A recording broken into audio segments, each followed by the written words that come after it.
ரசிகர்களை ஏமாற்றிய ராஷ்மிகா மந்தனா. விஜய் தேவர்கொண்டா வாழ்க்கையில் நடந்த பேரதிர்ச்சி.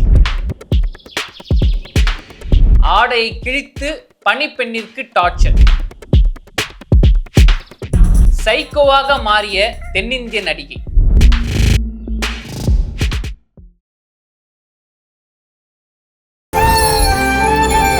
G Rajan Reddy jewellers, Kanchipuram.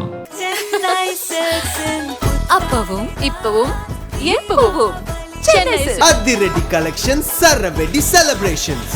முந்திரி திராட்சை முழுசா இருக்கு. ஆச்சி பாயாசம் மிக்ஸ், ஒன்று வாங்கினால் ஒன்று இலவசம். விஜய் தேவர்கொண்டா, ராஷ்மிகா மந்தனா, இந்த ரெண்டு ஆக்ட்ரஸும் தென்னிந்திய சினிமாவில் ரொம்ப முக்கியமானவங்க. இப்போ இவங்க ரெண்டு பேருக்குமே நிச்சயதார்த்தம் நடந்திருக்கு அப்படின்னு தகவல்கள் வெளியாகிருக்கு. உடனே இதை பார்த்த ரசிகர்கள், இது ராஷ்மிகா மந்தனாவுக்கு நிச்சயதார்த்தமா, ச்சே நம்மளாம் ஏமாத்திட்டாங்களே அப்படின்னு ஃபேன்ஸ் சொல்லிட்டு இருக்காங்க. அதுக்கு முன்னாடி இந்த விஜய் தேவர்கொண்டா பற்றி சில விஷயங்கள் நம்ம சொல்லியே ஆகணும். சில இளம்பெண்கள்லாம் ச்சே மனுஷன் என்னமா இருக்கிறான், செம்ம ஒரு சாக்லேட் பாயா இருக்காரு, இந்த மாதிரி ஒரு பாய் ஃப்ரெண்ட் கிடைக்க மாட்டாங்களா, இந்த மாதிரி ஒரு காதலன் கிடைக்க மாட்டாங்களா அப்படின்னு சொல்கிற அளவுக்கு அழகானவர் தான் விஜய் தேவர்கொண்டா. இவர் 2011 தெலுங்குல வெளியான நூவிலா அப்படின்ற படத்தின் மூலமாக தான் அறிமுகம் ஆகிறாரு. அதுக்கப்புறம் இவர் நிறைய படங்கள் நடிச்சிருந்தாலும் 2017 வெளிவந்த அர்ஜுன் ரெட்டி இந்த படத்தில் இவரோட நடிப்பு செம்மனே சொல்லலாம். ஏன்னா இதுக்கு முன்னாடிலாம் இவர் நடித்த படங்கள்லாம் ஓகேப்பா அப்படின்னு தான் சொல்கிற மாதிரி இருக்கும். ஆனால் இந்த படத்துலலாம் ஒரு ரக்கடான பாய் எப்படி இருப்பான் அப்படின்னு அசத்தலான நடிப்பை காமிச்சிருப்பாரு. இதுக்கப்புறம் தான் இவர் பேன் இண்டியா ஸ்டாராகவே மாறாரு. அப்புறம் 2018 வெளிவந்த கீதா கோவிந்த் இந்த படத்தில் தன்னோட நடிப்பை சூப்பராக காமிச்சிருப்பாரு. இன்னொன்று, இந்த படத்தில் தான் அவர் ராஷ்மிகா மந்தனாவோட ஜோடியாக நடிச்சிருப்பாரு. இதில் ஒரு அப்பாவி கணவன் எப்படி தான் மனைவிகிட்டேருந்து இருப்பான், அதாவது தான் மனைவி சொல்கிறது எதுவும் மீறாமல் ஒரு கணவன் எப்படிலாம் பண்ணுவான் அப்படின்னு அழகாக காமிச்சிருப்பாரு. இதுக்கப்புறம் தான் இவங்க ரெண்டு பேரை லவ் பண்ணுறாங்க, இவங்க கல்யாணம் பண்ணிக்க போகிறாங்க அப்படின்னு சில கிசுகிசுகள்லாம் வெளியே வந்துச்சு. அதை தொடர்ந்து 2019 வெளிவந்த டியர் காம்ரேட் இந்த ஒரு படத்துலேயே இந்த ரெண்டு ஜோடியை ரொம்ப அழகாக நடிச்சிருந்துருப்பாங்க.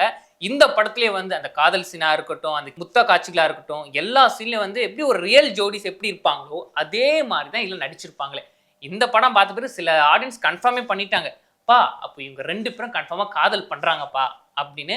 ஆனால் இந்த படம் வெளிவந்த பிறகு அவங்க எதுவுமே சொல்லிக்கல, நாங்கள் ரெண்டு பேரும் காதல் பண்ணுறோம் அப்படின்னு. இன்னொன்று மறுக்கவும் இல்லை. அதுக்கப்புறம் இவங்க எந்த இடத்துக்கு வெளியே போனாலும் சரி, அதாவது டேட்டிங் போகிறதா இருக்கட்டும், எங்கே ஒன்றா போனாலும் அது இன்ஸ்டாகிராம் போஸ்ட்டில் போகிறதா இருக்கட்டும், அது சோஷியல் மீடியாவில் பதிவு பண்ணுறதா இருக்கட்டும், இதெல்லாம் அப்படி கொஞ்சம் பிஸியாக பண்ணி தான் இருந்தாங்க.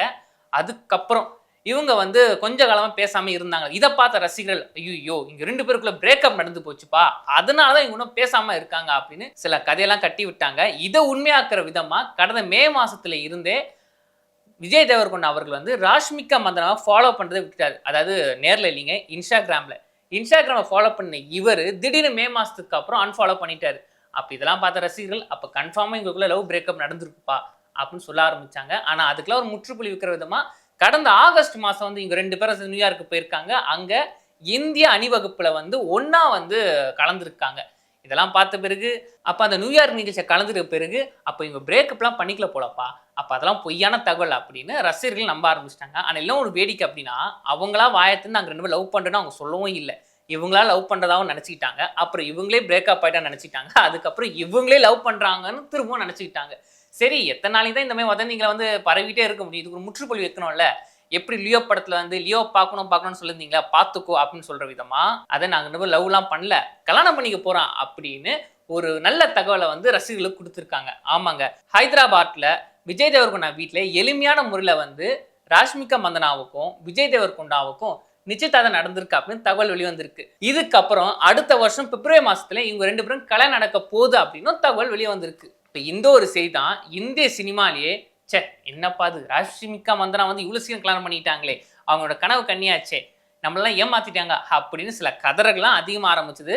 என்ன இருந்தாலும் ரசிகர்கள் வாழ்த்துக்கள் சொல்ல ஆரம்பிச்சிட்டாங்க. ஏன்னா இங்கே ரெண்டு பேரை படத்தில் பார்க்கும்போது நல்லா இருக்குது, நேரில் கல்யாணம் பண்ணிக்கிட்டா இன்னும் சூப்பராக இருக்கும் அப்படின்னு சொல்ல ஆரம்பிச்சிட்டாங்க. இதெல்லாம் ஒரு பக்கம் இருக்க, இப்போ இன்னொரு தென்னிந்திய ஹீரோனி மேலே ஒரு குற்றச்சாட்டு வந்திருக்கு. என்னன்னு பார்த்தா, அப்போ அந்த ஹீரோனி பார்க்க அழகாக இருப்பாங்க, ஆனால் இவங்க சரியான சைக்கோப்பா அப்படின்னு சொல்கிற விதமாக ஒரு பெண் இவங்க மேலே புகார் கொடுத்துருக்காங்க. ஆமாங்க, அது வேற யாரும் இல்லை, டிம்பிள் ஹயாதி. இவங்க தென்னிந்திய சினிமாவில் ரொம்ப பிரபலமானவங்க.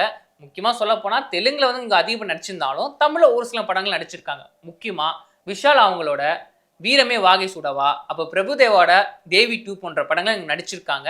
சரி, இவங்க நடிக்கிறது இருக்கட்டுமேப்பா, இதுல என்ன பிரச்சனை நீங்க கேட்கலாம். ஆனா இவங்க நடிக்கிறது பிரச்சனை இல்லைங்க. சினிமாவில் நடிக்கிற மாதிரியே ரியல் லைஃப்லையும் உண்மையாக இருந்தால் பிரச்சனை இல்லை. ஆனால் இவங்க ரியல் லைஃப்பில் வந்து ரொம்ப ஒரு கொடூரமானவங்க அப்படின்னு சொல்லப்படுது. ஏன்னா இவங்க ஹைதராபாத்தில் அவங்க ஹஸ்பண்டோட ஒரு ஃப்ளாட்டை தங்கிட்டு இருக்காங்க. அந்த ஃப்ளாட்டில் வந்து பணிப்பெண்ணா ஒருத்தங்க வந்து வேலைக்கு சேராங்க. அவங்களுக்கு வயசு வந்து ஒரு 22 இருக்கும். ஒடிஷாவை வந்து பூர்வமாக கொண்டவங்க. இவங்க கடந்த 22ஆம் தேதி தான் அவங்க வேலைக்கே ஜாயின் பண்ணுறாங்க. இப்போ அவங்க தான் புகாரே கொடுத்துருக்காங்க. அதில் என்னன்னு கொடுத்துறாங்க அப்படின்னா, இந்த ஹீரோனி என்னை வந்து ரொம்ப துன்புறுத்துறாங்க. அதாவது இங்கே வந்து என்னோட சாதி பேரை சொல்லியும், அதே மாதிரி என்னை வந்து சரியாக வேலைன்னு சொல்லி திட்டுறது, அடிக்கிறது, இது மாதிரிலாம் பண்ணுறாங்க. என்னை வந்து ஒரு நாயோட கேவலமாக இந்த ஹீரோயின் என்னை நடத்துகிறாங்க அப்படின்னு அந்த பணிப்பெண் வந்து புகார் கொடுத்துருக்காங்க. அது மட்டும் இல்லாமல் ஒரு நாள் வந்து இங்கே வீட்டில் வந்து நாய் குலைச்சிட்டு இருந்தது. அந்த நாயை வந்து ஒழுங்காக பார்த்துக்க மாட்டேன்னு சொல்லி அவங்க ஹஸ்பண்டு கூட உன்னோட வாழ்க்கை என்னோட ஷூவுக்கு கீழே தான் அப்படின்னு சொல்லி அசிங்கப்படுத்திருக்காரு. அது மட்டும் இல்லாமல் நான் வந்து என்னோட சம்பளத்தை கேட்டதுக்கு வந்து நான் அடிக்கலாம் வந்தாங்க. ஒரு கட்டத்துக்கு மேலேயே போய் உங்கள் அம்மா அப்பா நான் கொன்னுடுவேன் அப்படின்னு சொல்லி மிரட்டெல்லாம் ஆரம்பிச்சிட்டாங்க. ஓகே, இதெல்லாம் வந்து நான் ரெக்கார்ட் பண்ணலாம் அப்படின்னு சொல்லி ஃபோன் எடுத்து நீட்டினதுக்கு ஃபோனையும் பிடிங்கிட்டு நான் அடிக்க ஆரம்பிச்சிட்டாங்க. அந்த ஹீரோயினையும் அவங்க ஹஸ்பண்டும் அடிச்சது மட்டும் இல்லாமல் என் ட்ரெஸ் எல்லாம் உருவி அதை வந்து ஃபோட்டோ எடுக்க வந்து முயற்சி பண்ணாங்க. ஆனால் அதை தடுத்துட்டு ஓடி வந்துட்டேன் அப்படின்னு அந்த புகார்லாம் அவங்க கொடுத்துருக்காங்க. இதில் இன்னொன்றும் சொல்லியிருக்காங்க. என்னன்னா, நான் வந்து வெறும் ஒரு வீட்டு பணிப்பெண்ணு அப்படின்னு சொல்லி வந்து ஒரு கேவலமாக பார்த்துருக்காங்க அப்படின்னு ஃபிலிம் நகர் சிட்டியில் வந்து இவங்க புகார் கொடுத்துருக்காங்க. உடனே அந்த புகார் எடுத்த போலீஸார் என்ன சொல்லியிருக்காங்கன்னா, சம்மந்தப்பட்டவங்களுக்கு நாங்கள் நோட்டீஸ் அனுப்பிச்சிருக்கோம், நாங்கள் விசாரணை ஆரம்பிச்சிருக்கோம், விசாரணைக்கு அப்புறம் தான் நாங்கள் எது இருந்தாலும் சொல்லுவோம் அப்படின்னு அந்த சிட்டி போலீஸ் சொல்லியிருக்காங்க. இப்போ இந்த ஒரு விஷயம் ரொம்ப பரபரப்பாக பார்க்கப்பட்டுட்டே இருக்கு. இப்போ இதெல்லாம் பார்த்த மக்கள் என்ன சொல்கிறாங்கன்னா, அதாவது ஒரு வீட்டு பணிப்பெண்ணா உங்களுக்கு ஒரு கேவலமா, ஹீரோனி அப்படின்னா படத்தில் மட்டும் நல்லவங்களா இருக்கக்கூடாது, ரியல் லைஃப்லையும் இருக்கணும், தான் கூட இருக்கவங்கள வந்து பாதுகாப்பாக பார்த்துக்கணும், அதை விட்டுட்டு இந்த மாதிரி வந்து தனக்கே வேலை செய்கிறவங்களுக்கு கேவலமாக பார்க்கலாம் ரொம்ப ரொம்ப தப்பு அப்படின்னு வந்து கமெண்ட் வந்து பதிவு ஆரம்பிச்சிட்டாங்க. ஆனால் இப்போ போலீஸார் புகார் கொடுத்துருக்காங்க.